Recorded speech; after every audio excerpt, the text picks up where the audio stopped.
Welcome everyone to That Yearbook Podcast with those yearbook people, Sabrina and Jim. We're back again, season 3, episode 8. And we're going to be talking about marketing today. It's that time of year. But before we jump into marketing and all things making sure your book gets out there, hey Jim, how's it going? What you been up to? Well, man, it is springtime and it is warm out here in California. We're doing great. Got through the little bit of huge bunch of storms we had, and it's going great. And it's really interesting, we're getting in that time of year when spring starts coming and you're finaling your book, and we're so excited about all the stuff we're seeing getting finaled now. Mm-hmm. And then you start turning to 2027, which is crazy. Wild. And we're right in that little interesting part, because when you final your book, it's like Christmas, New Year's, Birthdays, 4th of July, all in mm-hmm. one. And I was just talking about this to another staff. It's like everything starts fresh and the weight is lifted off. And you get to the point where you don't have a deadline until maybe October. That's kind of exciting. What's that like? I know. It's such a great feeling. Clean slate. Like you can do anything now. Right. That's fun. But before we do that, we have to get the book that we're finishing. We have to get the book done. Get the book done. And then we have to get it into the hands of people. Like we need them to see it.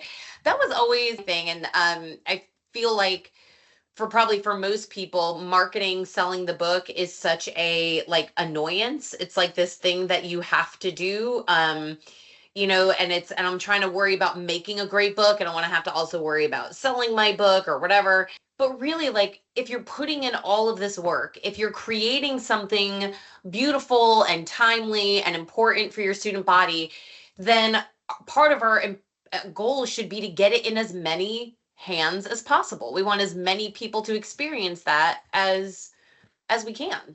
That's right. You need to have an audience, and your audience are those people that buy it.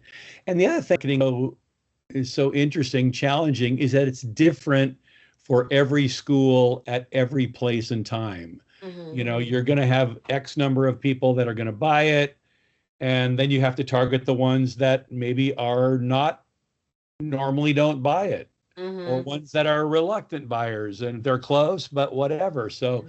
You really have to tailor it to your year at your school. Mm-hmm. And, that's really the most important.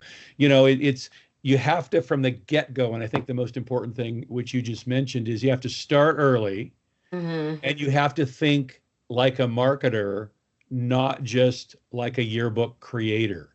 It's Absolutely. So easy to forget about that.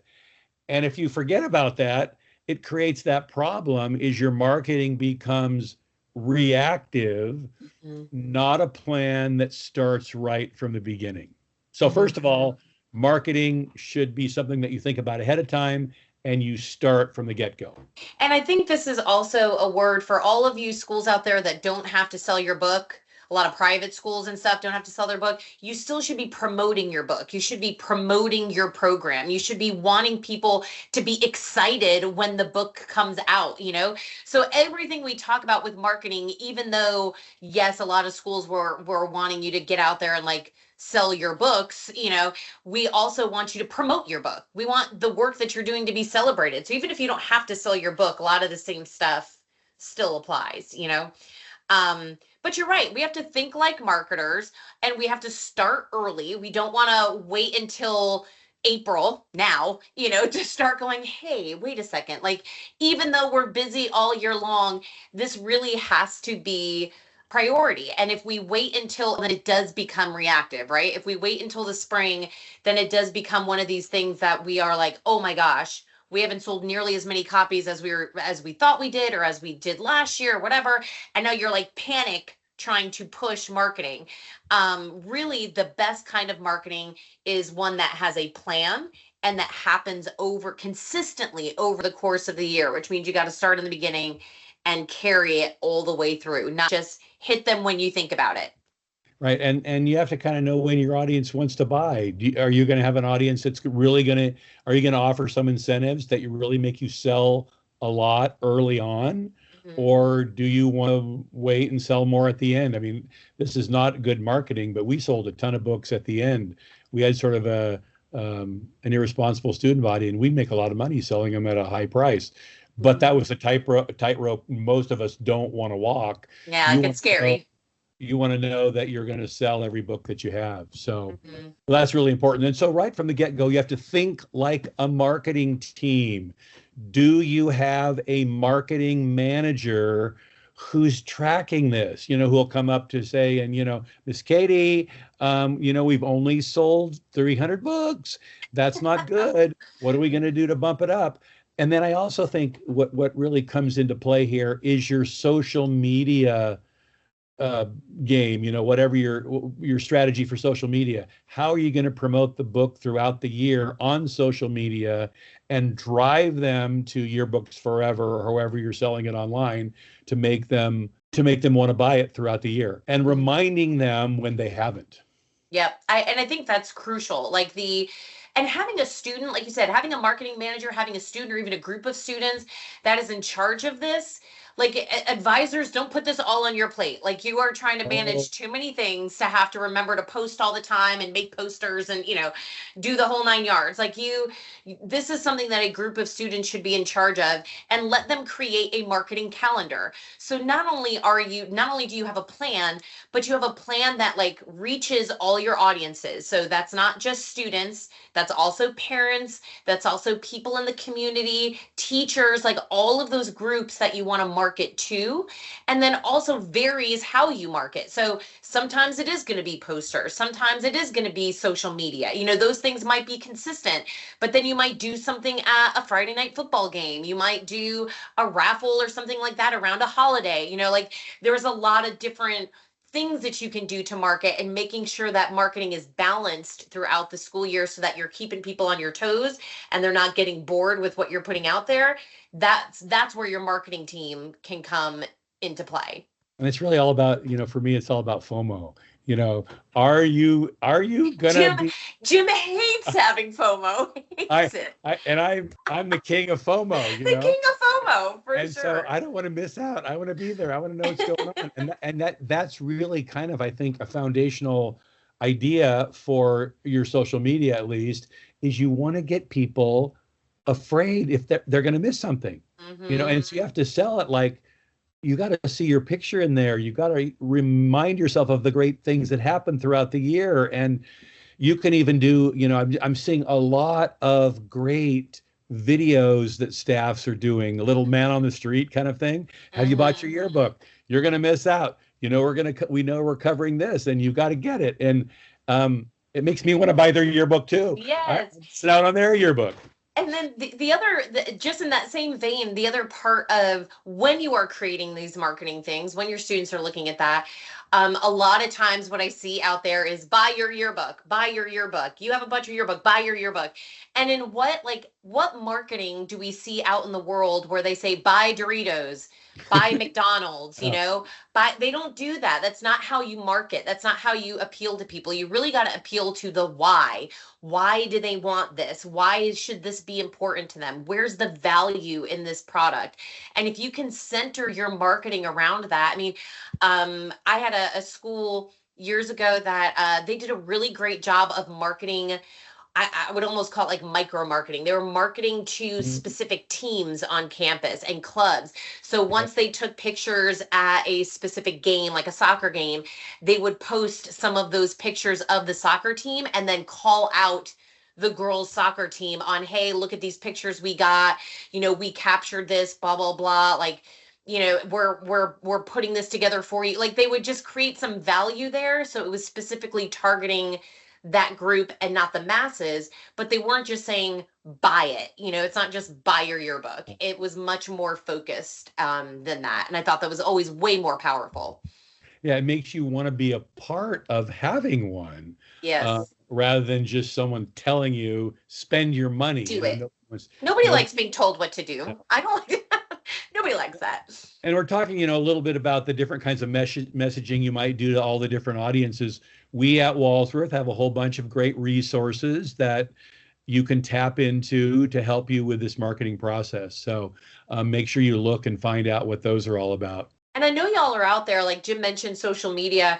You guys are on TikTok and making videos constantly that are based on like current trends, like the things that are out there right now.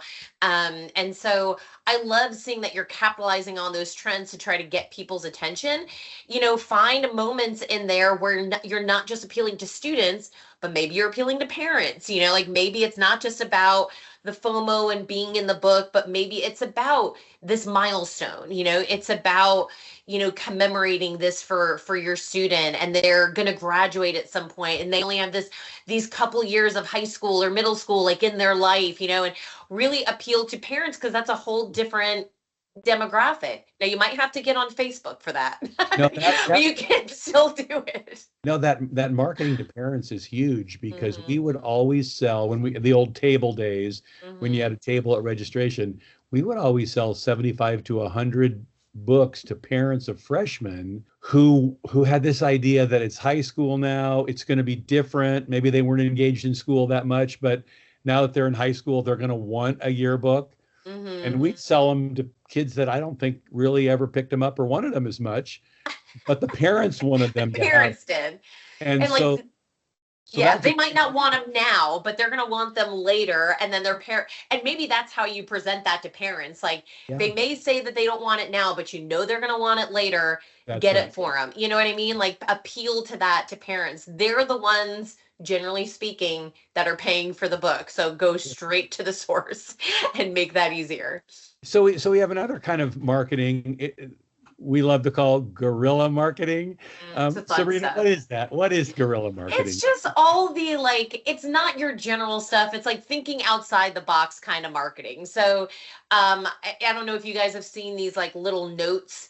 I had my students do this one time where it said something on the, when you fold up a note, like you're passing to someone. I don't know if you guys do that anymore, but when we used to pass notes, they would fold them up and write "you're cute" or something like that, or on the top, and then somebody would be like, "Ooh, juicy gossip," and pick up the note, and then inside it would have some kind of yearbook advertisement.